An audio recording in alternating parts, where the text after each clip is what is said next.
السلام عليكم، ازيكم عاملين ايه؟ يا رب تكونوا بخير. النهارده هنعمل مع بعض المخ.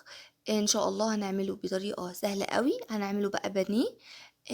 بس يعني زي اشهر المطاعم بالظبط. كمان طريقته سهله جدا. اهم حاجه شوفوا الفيديو للاخر عشان تعرفوا كل التفاصيل. معايا ميه مغليه. اول ما غلت كده كويس حطيت فيها المخ. طبعا لازم نشيله بالراحه جدا علشان ما يتهريش معايا.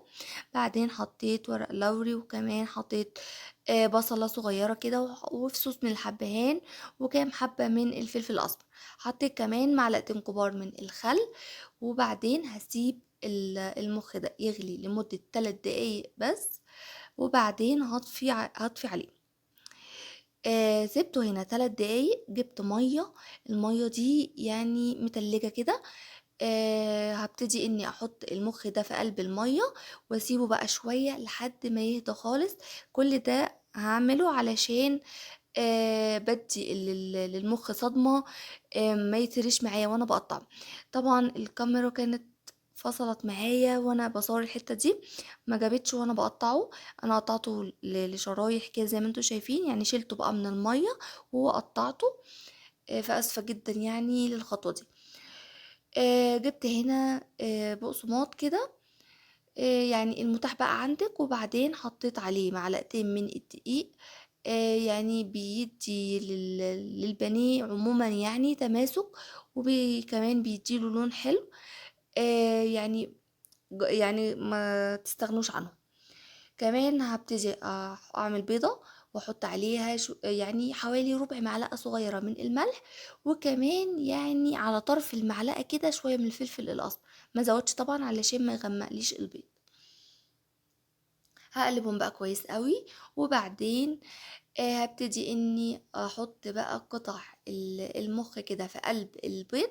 وبعدين هبتدي اني اضيف اطلعها يعني واحطها في قلب البقسماط. اقلبها، مش هقلب بقى كتير. هي مجرد بس تتغلف. بكون طبعا مسخنه زيت على درجه حراره يعني يسخن جدا. وابتدي انزل عليه المخ. ما اقلبش طبعا. بياخد حوالي يعني من دقيقة ونص لدقيقتين من كل ناحية. طبعا اخد بالي علشان ما يتحرقش معايا. بياخدش وقت خالص وبيحمر كده، بياخد لون دهبي حلو قوي. هوريه لحضراتكم. ببتدي اني اطلعه. طبعا بعمل الكمية كلها بنفس الطريقة. زي ما انتم شايفين كده. انا كنت بقى حمرت اول يعني في اول شوية كده، وبعدين خلصت الباقي وبحمره هنا معاكم. زي ما قلت لحضراتكم، اهم حاجة ما حركوش، يعني ما افضلش اقلب فيه كل شوية. علشان ما يتريش معايا.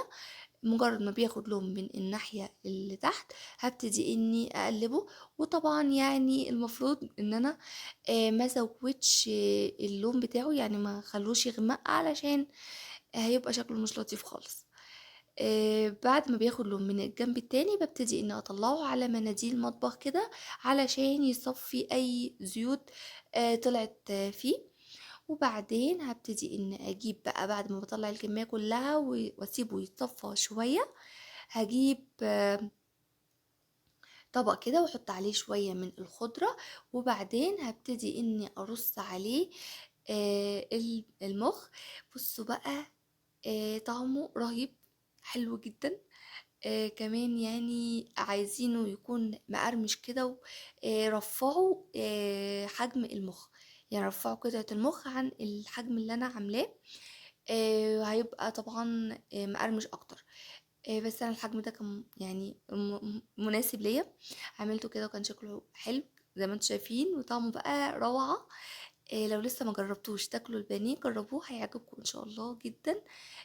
طعمه كده مميز وطعمه حلو قوي. وكمان البانيه لما بنعمله بانيه بيدينا طعم مختلف تماما عن الطريقة التانية اللي احنا بنحمره. يعني بنعمله في بيض. فالطريقة دي سهلة. اهم حاجة بقى لايك وشير وسبسكرايب، واشوفكم في فيديو جديد. ومع